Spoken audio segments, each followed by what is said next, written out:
दुनिया वैसी नहीं है जैसी दिखती है। हर कहानी के पीछे छुपा होता है एक सच, और हर सच के पीछे अनगिनत सवाल। हम खोजते हैं वो बातें जो दुनिया अक्सर भूल जाती है। अनसुलझे रहस्य, खोई हुई सभ्यताएं, अनकही सच्चाइयां। हम लाते हैं आपके लिए सिनेमैटिक डॉक्यूमेंट्रीज जिनमें है डेप्थ, रिसर्च और रियलिटी का दमदार मेल। सच जो आपको सोचने पर मजबूर कर दे। भारत, एक ऐसी भूमि जहां इतिहास और आस्था अक्सर एक दूसरे से टकराते हैं। हिंद महासागर की लहरों के बीच श्रीलंका और भारत के बीच फैली एक रहस्यमयी संरचना। कुछ लोग इसे कहते हैं राम सेतु, कुछ कहते हैं एडम्स ब्रिज, लेकिन सवाल वही है, क्या ये भगवान राम द्वारा बनाया गया सेतु है या सिर्फ प्रकृति का एक अद्भुत संयोग? आज की इस डॉक्यूमेंट्री में हम आस्था, इतिहास और विज्ञान तीनों के तराजू पर राम सेतु को तौलेंगे।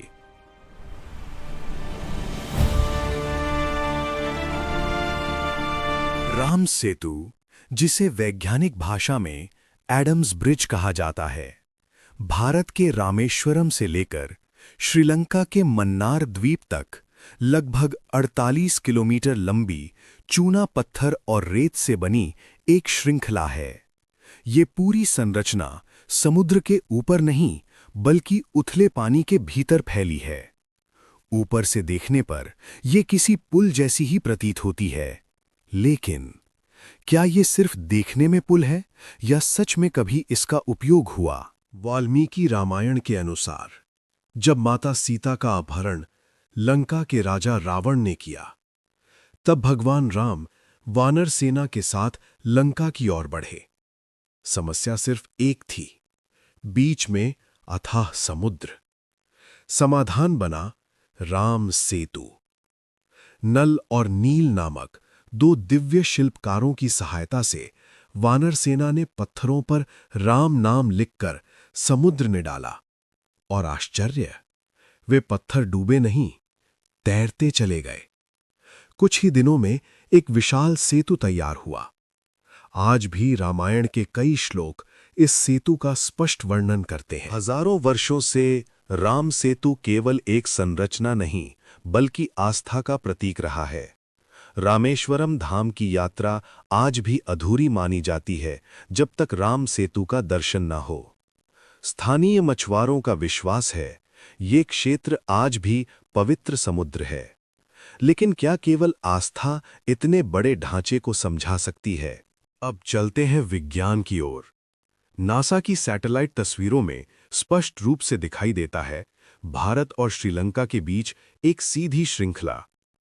वैज्ञानिकों का मानना है ये संरचना प्राकृतिक भूरचना प्रक्रिया का परिणाम हो सकती है। कुछ वैज्ञानिक कहते हैं समुद्र के बहाव, टेक्टोनिक प्लेट्स और चूना पत्थर की परतों ने इसे आकार दिया। लेकिन यहां एक बड़ा सवाल उठता है, इतनी सीधी रेखा में बनी संरचना क्या सिर्फ प्राकृतिक हो सकती है? राम सेतु के पत्थर आसपास के समुद्र तल से अलग प्रकृति के हैं। नीचे की जमीन रेत की है और ऊपर रखे गए पत्थर भारी चूना पत्थर। कुछ भूवैज्ञानिकों का कहना है ये पत्थर यहां लाकर रखे गए प्रतीत होते हैं। अगर ये सच है तो किसने रखे और कब? रामायण का काल लगभग 7,000 से 12,000 वर्ष पुराना माना जाता है।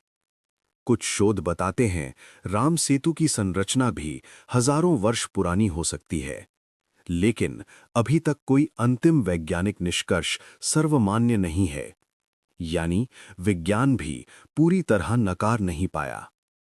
तो सवाल अब भी कायम है, अगर ये मिथक है तो ये संरचना अस्तित्व में क्यों है? और अगर ये सच्चाई है तो क्या विज्ञान अभी उस स्तर पर पहुंचा नहीं? शायद सच्चाई इन दोनों के बीच कहीं है। राम सेतु केवल पत्थरों का पुल नहीं, ये एक विचार है, आस्था और तर्क के बीच खड़ा एक मौन प्रश्न। हो सकता है विज्ञान आज जवाब न दे पाए, लेकिन इतिहास गवाह है, कई सच्चाइयां पहले मिथक ही मानी गईं।